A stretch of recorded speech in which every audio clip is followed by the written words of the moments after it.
उत्सव का अर्थ होता है पर्व या त्यौहार। भारतीय संस्कृति में पर्वों का विशेष स्थान है। यहाँ तक कि इसे त्योहारों की संस्कृति कहना गलत नहीं होगा।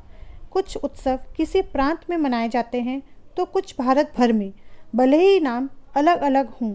इन्हीं सब त्योहारों में से एक त्यौहार करवा चौथ है। हिंदू मान्यताओं के अनुसार कार्तिक मास की कृष्ण पक्ष की चतुर्थी को मनाया जाता है।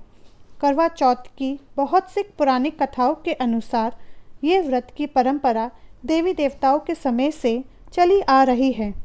माना जाता है कि एक बार देवताओं और दानवों के में युद्ध शुरू हो गया और युद्ध में देवताओं की हार हो रही थी। ब्रह्मदेव ने कहा कि इस संकट से बचने के लिए सभी देवताओं की पत्नियों को अपने अपने पति के लिए व्रत रखना चाहिए। ब्रह्मदेव के कहे अनुसार कार्तिक मास की कृष्ण पक्ष चतुर्थी के दिन सभी देवताओं की पत्नियों ने व्रत रखा और देवताओं की लंबी आयु और युद्ध विजय की प्रार्थना की। उनकी यह प्रार्थना स्वीकार हुई और युद्ध में देवताओं की जीत हुई। ये खुशखबरी को सुनकर सभी देव पत्नियों ने अपना व्रत खोला और खाना खाया। उस समय आकाश में चांद भी निकल आया था। माना जाता है कि उसी दिन से करवा चौथ के व्रत की परंपरा शुरू हुई। करवा चौथ को कर्क चतुर्थी के नाम से भी जाना जाता है। करवा व कर्क का अर्थ होता है मिट्टी से बना हुआ पात्र। इस व्रत में चंद्रमा को अर्घ मिट्टी से बने हुए पात्र से ही दिया जाता है। इसी कारण इस पूजा में करवे का विशेष महत्व होता है। करवा चौथ का व्रत का वैज्ञानिक महत्व भी है। हमारे शरीर 5 तत्वों से बना है। इसी तरह ये 5 तत्व हमारे करवे में भी शामिल है। मिट्टी, धूप और अग्नि से तप कर करवा तैयार होता है।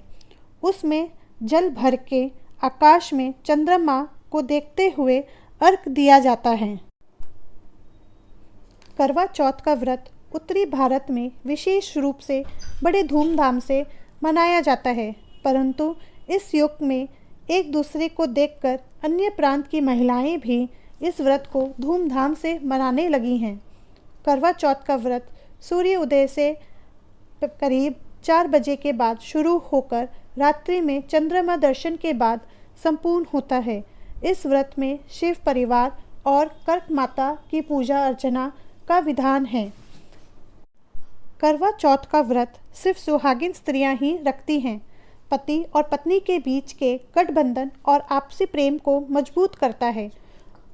घर की बड़ी औरत या सास अपनी पुत्र वधू को सरगी के रूप में मेवा एवं मीठा देती है और सुहाग का सामान देती है। स्त्रियां अपने पति की रक्षार्थ लंबी आयु, घर में सुख शांति, समृद्धि और संतान सुख के लिए करवा चौथ का व्रत करती हैं। इस व्रत के समान सौभाग्यदायक व्रत कोई अन्य दूसरा नहीं है। अंत सुहागिन स्त्रियां इस व्रत का सतत पालन करती हैं। करवा चौथ में सभी स्त्रियां मेहंदी लगाती हैं और 16 श्रृंगार कर अपने आप को सजाती हैं और बड़े ही धूमधाम से इस त्यौहार को मनाती हैं। आइए हम इस वीडियो को एक छोटी पंक्तियों के साथ इसे अंत करते हैं। करवा चौथ का ये त्यौहार आए और लाए खुशियाँ हजार। यही है दुआ हमारी, आप हर बार मनाएं ये त्यौहार। सलामत रहें आप और आपका परिवार। मेरे सभी को करवा चौथ की ढेर सारी शुभकामनाएं।